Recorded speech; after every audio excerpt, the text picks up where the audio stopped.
नमस्कार, मैं चुनचुन और आप देख रहे हैं झारखंडी हिंदी न्यूज। तो चलिए जानते हैं आज की सभी महत्वपूर्ण खबरों को।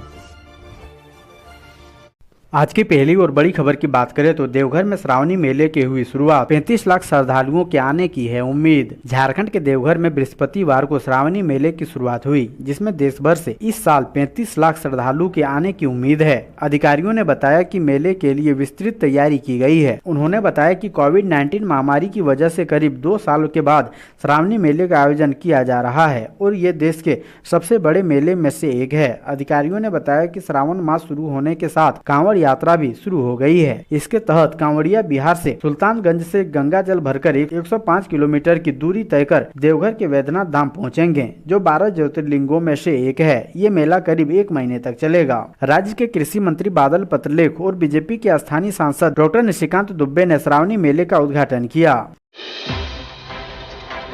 अगली बड़ी खबर की बात करें तो झारखंड की राजनीति ले सकती है नई करवट। अलकमान ने बाबूलाल मरांडी को अचानक बुलाया दिल्ली। पार्टी अलकमान के बुलावे पर बुधवार को भाजपा विधायक दल के नेता बाबूलाल मरांडी दिल्ली रवाना हो गए हैं। दिल्ली से फोन आने पर श्री मरांडी देवघर एयरपोर्ट पहुंचे और वहां से विमान से दिल्ली रवाना हो गए। इसी विमान में श्री मरांडी के साथ गोड्डा सांसद डॉक्टर निशिकांत दुबे भी दिल्ली गए। इधर रांची ब्यूरो के अनुसार श्री मरांडी दिल्ली में भाजपा के आला नेताओं से भेंट करेंगे। राजनीतिक सूत्रों का कहना है कि भाजपा झारखंड में राजनीतिक भविष्य तलाश रही है और आने वाले दिनों में झारखंड की राजनीति नई करवट ले सकती है। मालूम हो कि श्री मरांडी का तीसरी में प्रखंड प्रमुख कार्यालय का उद्घाटन करने के बाद रांची जाने का कार्यक्रम था। अचानक फोन आया कि उन्हें आज ही दिल्ली आना है। श्री मरांडी के साथ तीसरी से देवघर तक भाजपा नेता रामचंद्र ठाकुर एवं निजी सचिव राजेंद्र तिवारी भी गए।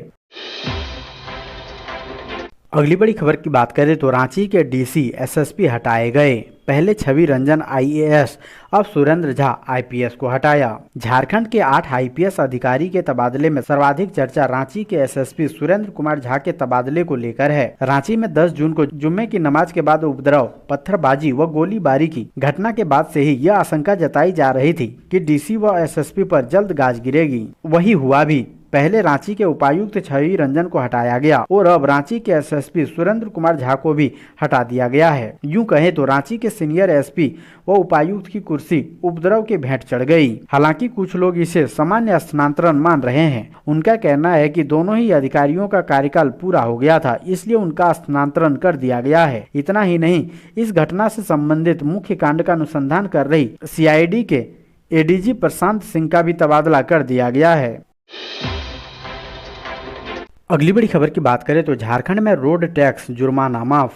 वाहन मालिकों को बड़ी खुशखबरी। हेमंत सरकार का बड़ा फैसला। कोविड के बढ़ते प्रभाव के दौरान जब वाहनों का परिचालन बंद कर दिया गया था, उस दौरान का रोड टैक्स को माफ करने से संबंधित आदेश अब जाकर जारी हो गया है। पिछली कैबिनेट में इससे संबंधित निर्णय लिया गया था, लेकिन आचार संहिता लागू होने के कारण इसे सार्वजनिक नहीं किया गया। अब जाकर परिवहन विभाग ने इससे संबंधित विज्ञापन जारी कर लोगों को जानकारी दी है और बताया है कि 15 जुलाई से 14 अगस्त तक रोड टैक्स माफी और इस दौरान लगे जुर्माने की रकम माफ करने के लिए आवेदन किया जा सकता है। नियमानुसार परिवहन विभाग में किसी भी तरह के टैक्स पर जुर्माना 2 गुना लगता है। इस तरह से यह एक बड़ी राहत प्रदान की गई है। यात्री बसों के संचालक, स्कूल बसों के संचालक आदि इसके लिए लगातार मांग कर रहे थे।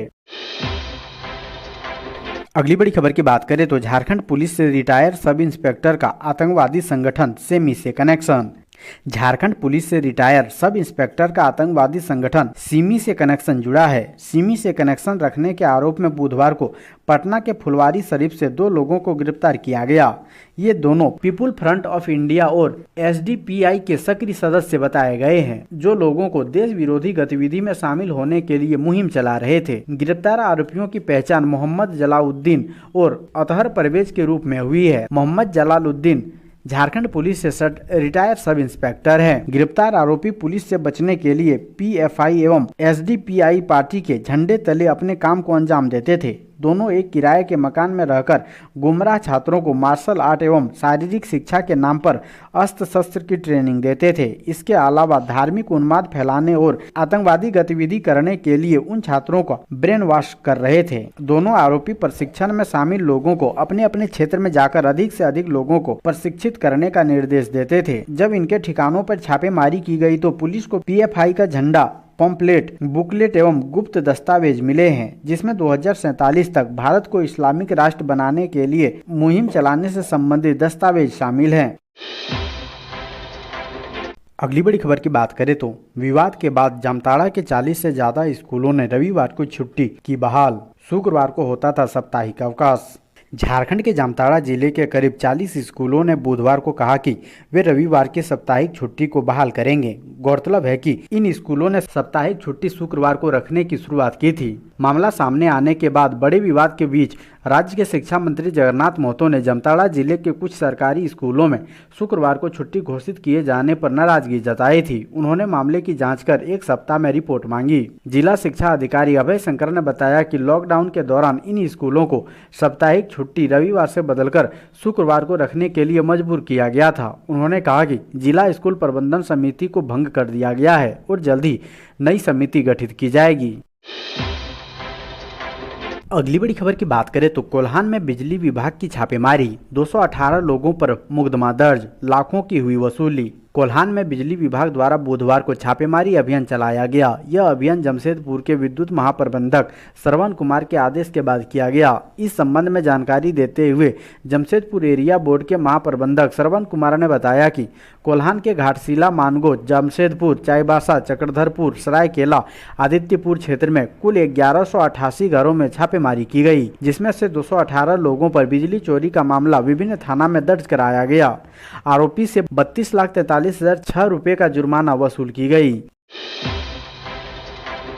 अगली बड़ी खबर की बात करें तो महीनों से नहीं मिला मानदेय, सेविकाओं ने की भुगतान की मांग। हजारीबाग जिले की आंगनबाड़ी केंद्रों की सेविका सहायिका मुश्किल दौर से गुजर रही है। मानदेय नहीं मिलने से घर चलाना कठिन हो गया है। इसे लेकर उसमें भारी असंतोष है। उनकी स्थिति को जानने के लिए लगातार मीडिया की टीम ने सेविकाओं से बात की और उनकी समस्याओं को सामने लाने का प्रयास किया। आंगनबाड़ी सेविका सहायिका संघ की जिला अध्यक्ष सदर प्रखंड ओरिया की सेविका रेखा देवी ने बताया कि जिले में 4 नए समेत 16 आंगनबाड़ी परियोजना है। इसमें सेविका सहायिका का मानदेय का भुगतान केंद्र और राज्य सरकार मिलकर करती है। इसमें राज्य सरकार की ओर से 1900 रुपये और केंद्रांश 4500 रुपये प्रति माह है। हजारीबाग जिले में 2-4 परियोजना को छोड़कर अन्य में अप्रैल से केंद्रांश का मानदेय भुगतान नहीं हुआ है। करीब 8 माह से सेविका सहायिका को मानदेय नहीं मिला है। अगली बड़ी खबर की बात करें तो झारखंड के कुछ स्कूलों में उर्दू की पुताई, कई जगह विरोध की वजह से रुके हाथ। जामताड़ा के करमाटांड़ व नारायणपुर प्रखंड क्षेत्र के विभिन्न विद्यालयों के नाम के साथ उर्दू जोड़ने व रविवार की जगह शुक्रवार को साप्ताहिक छुट्टी के मामले में प्रशासन हरकत में आ गया है। बुधवार को राजकीयकृत उत्तरकृमित उच्च विद्यालय बिराजपुर, उत्तरकृमित मध्य विद्यालय बरमुंडी समेत अन्य विद्यालयों में नियम के विरुद्ध स्कूल के नाम के साथ अंकित उर्दू शब्द को रंग से पुताई कर मिटाया गया। वहीं उत्तरकृमित मध्य विद्यालय डुमरिया, उत्तरकृमित उच्च विद्यालय बागवेर, प्राथमिक विद्यालय अपर भिठरा समेत कई अन्य विद्यालयों के नाम के साथ अंकित उर्दू शब्द को मिटाने की कोशिश करने पर विरोध का सामना करना पड़ा, जिस कारण कई विद्यालयों में ग्रामीणों के दबाव के कारण उर्दू शब्द को नहीं मिटाया जा सका। अगली बड़ी खबर की बात करें तो झारखंड के इस स्कूल में आवेदन देकर नमाज पढ़ने की छुट्टी लेते हैं बच्चे। हेडमास्टर बोले यही चला आ रहा है। झारखंड के जामताड़ा जिले में जबरन स्कूलों के नाम के आगे उर्दू जोड़ने और रविवार की बजाय शुक्रवार को साप्ताहिक अवकाश दिए जाने के बीच धनबाद में नया बवाल सामने आया है। यहाँ के एक सरकारी स्कूल में बच्चे शुक्रवार को आवेदन देकर जुम्मे की नमाज अदा करने की छुट्टी लेते हैं। इसमें से कुछ छात्र बिना आवेदन दिए भी स्कूल से निकल जाते हैं। मामला है धनबाद जिले के चिरकुंडा स्थित +2 हाई स्कूल युगल किशोर राम रक्षपाल का। स्कूल चित्रकुंडा के तालडंगा क्षेत्र में स्थित है। नमाज अदा करने के लिए आवेदन देकर छुट्टी लेने को स्कूल अनुशासन मैनुअल भी सही नहीं मानता है, लेकिन शिक्षक किसके आदेश पर ऐसा कर रहे हैं, अब इसकी जाँच की मांग उठने लगी है। अगली बड़ी खबर की बात करें तो हेमंत सोरेन लेने जा रहे बड़ा फैसला, झारखंड के लोगों को मिलेगी बड़ी खुशखबरी। झारखंड के मुख्यमंत्री हेमंत सोरेन युवाओं को बड़ी खुशखबरी देने वाले हैं। सीएम की अगुवाई वाली राज्य मंत्रिपरिषद की बैठक में इस बार झारखंड में निजी क्षेत्र में 75% आरक्षण देने को लेकर नियमावली को स्वीकृति प्रदान की जा सकती है। झारखंड कैबिनेट की बैठक शुक्रवार को झारखंड मंत्रालय भवन में होगी और इसे लेकर मंत्रिमंडल सचिवालय एवं निगरानी विभाग ने सभी संबंधित विभागों को सूचित कर दिया है। है। इस बैठक को लेकर सभी विभागों की तैयारियां पहले से ही चल रही है। कैबिनेट बैठक में मुख्य तौर पर विधानसभा के मानसून सत्र को लेकर तिथि निर्धारित पर मुहर लग सकती है। सूत्रों के अनुसार कैबिनेट की बैठक को लेकर राज्य में स्थानीय युवाओं को निजी क्षेत्र 75% आरक्षण सुनिश्चित करने के लिए नियमावली तैयार कर ली गई है। नियमावली को स्वीकृति मिलने के बाद राज्य में 40,000 रुपए तक की नौकरी पर स्थानीय लोगों का दावा होगा। इसको लेकर पहले ही विधानसभा में विधेयक पारित हो चुका है और राज्यपाल की सहमति भी मिल चुकी है। अगली बड़ी खबर की बात करें तो झारखंड में कोरोना मरीजों की संख्या 880 के पार, रांची में सबसे ज्यादा संक्रमित। 13 जुलाई यानी बुधवार को झारखंड में 8807 सैंपल की कोरोना जांच हुई। इसमें 189 कोरोना संक्रमित मरीज मिले हैं। वहीं पिछले 24 घंटे में 101 संक्रमित मरीज ठीक होकर घर लौटे हैं। स्वास्थ्य विभाग की ओर से जारी रिपोर्ट के अनुसार 13 जुलाई को 189 नए कोरोना संक्रमित मरीज मिले हैं, जो इस साल एक दिन में सबसे अधिक केस हैं।